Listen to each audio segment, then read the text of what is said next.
Okay. Um, I apologize. I had somebody come to the door, so I had to stop unexpectedly there. So we talked about finding balance with the caregiver and the patient. Third thing we can help with in chronic situations is to try to, again, like in crisis situation, help people increase their flexibility, help them see that flexibility is the key to health almost always, and certainly in these kinds of situations. You do develop routine, of course, and you do develop some even kind of habitual behaviors, but you also have to be aware that things are going to change. Very often people get worse when we get into chronic situations. Chronic disease very often gets worse and worse and worse, and so flexibility here is also important because we got to be able to adjust to what's coming, and sometimes that's difficult, but it's really necessary. Fourth thing there, help people to construct some level of normality. That's really hard, but I think I was saying before that talking about my father, when my dad was in a scooter, one of the things that he was a farmer, so one of the things that he loved to do is grow stuff. So we built him a sidewalk that kind of went from their backyard out to a little field behind the house, and he had a couple of friends that would come over and plant a little garden, and he could grab a water hose with his scooter and drag it out there and water a row of beans or corn or watermelons and go turn it on and turn it off. And he kind of set it up where he could do all that in his scooter. The reason being, he had a little greenhouse he could roll in and try to grow some tomatoes. And the reason was he needed to have something that he felt competent and autonomous in. And so doing that, creating something, doing daily chores, anything that somebody can do as a patient. Within that, we can construct kind of a new normal for people. Like in the crisis situation where we have to kind of let go of the pre-illness family, we do that here also, and we help people kind of construct a new normal so that you don't just sit around and say, oh, I wish things were like they used to be. Oh, if only I could walk, or if only I wasn't sick, or if only we didn't have to do this. That's going to happen. But if we can try to help people to say, now, what we have now is now normal for us.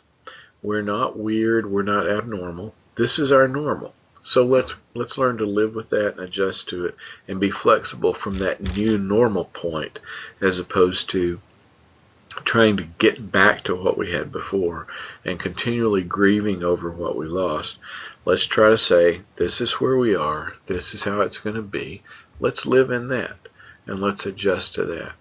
We can also help families develop good subsystems. For example, if you're talking about aging parents here, their adult children create a subsystem. Maybe their grandchildren create a subsystem. Maybe a group of people that live close to them create a subsystem. Maybe they have some friends or their church that creates a subsystem. So we can try to help people who are in that caregiver-patient situation to have other groups or other kinds of structural strengths that give them some relief and give them some help.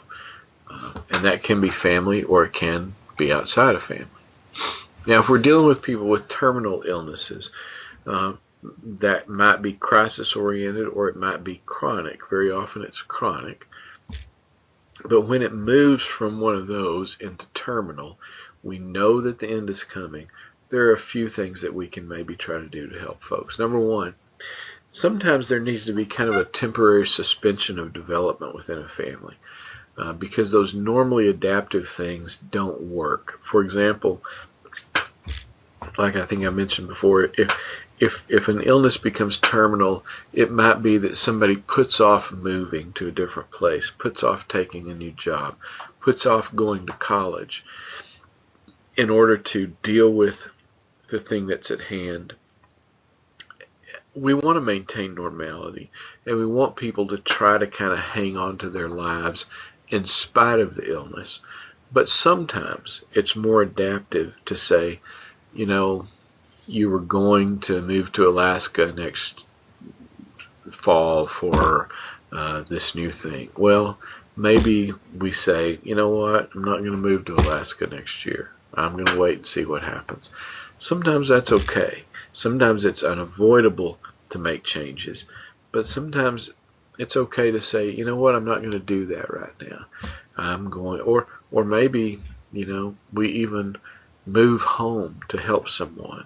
We move closer to somebody to help them. Sometimes terminal illness situations require us to do things that would otherwise seem maladaptive, but now are very adaptive. And one of the reasons why they're adaptive is because they're temporary.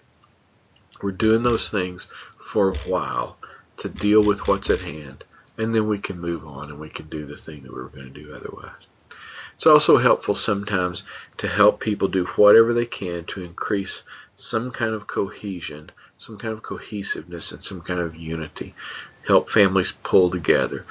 Again, one of the ways to do that is to convince them that you got to do something just for a short time. You got to care for each other.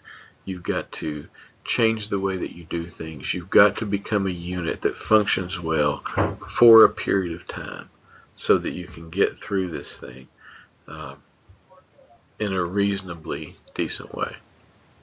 Third thing, maybe we help people understand restructuring. Once a death occurs, things will change. Even if it's kind of a normative death, like an older person dying, then we got a spouse who's left alone. And what do we do with them? Where do they go? How do they live? Do they stay in the same place? Do they move? Do they move in with someone?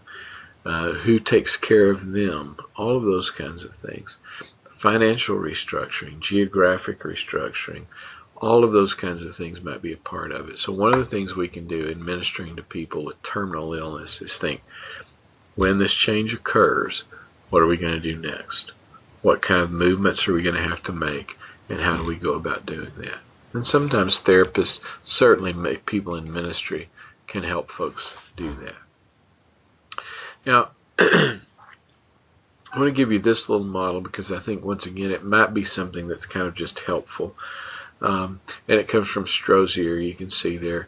And it's built around the notion of crisis response, stabilization, and eucrisis, the notion that people kind of go through that when they're in illness. And so maybe this is helpful to you. The first thing that Strozier says is that maybe we need to recognize the need for catharsis. Sometimes people need to get feelings out. Understand that. It may be difficult to let people just do that continually and over and over and over, but people need catharsis. They need to cry. They need to be angry. They need to get feelings dealt with.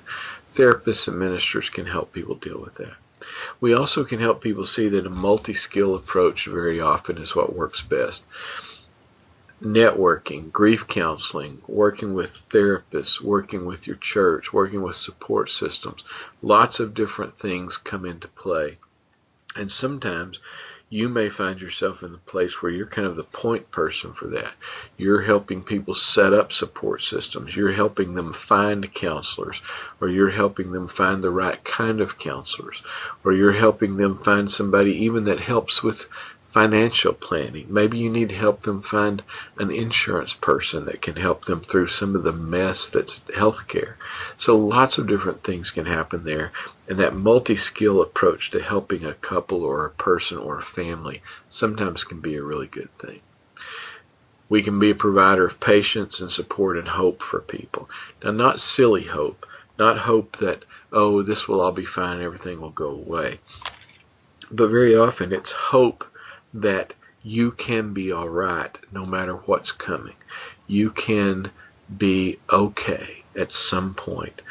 People live, people die, people get well, people don't get well, but things will be all right. Now, that may be a thing that's really built around what their faith is, what their value system is, what their belief system is. But very often we can say, you know what, just because you're in this situation, everything here is not hopeless. Life will continue to go on. You have other family members, you have other relationships, other responsibilities. There's hope in the middle of the pain and the hurt and the tragedy. One of the things that's valuable is if we understand the family system a little bit, if we know how things work, and we help people see how their system works. Very often when you're in the middle of a system, you can't see how it works very well. But therapists, ministers, people like us can help people see, here's your family system, here's how we can make it work best so that you can be healthiest. And then use the biopsychosocial model. Remember that people are whole. They're not one thing. We have physical things. We have psychological things. We have sociological things that are happening to us all the time that either give us strength or make us weaker, make things more difficult or make things easier for us to deal with. And we can help people see that all of those things need to be working. A simple thing like helping someone make a plan to get good nutrition or to eat well while they're in the middle of all of this stuff. Even something that simple could be something that we can do to help people.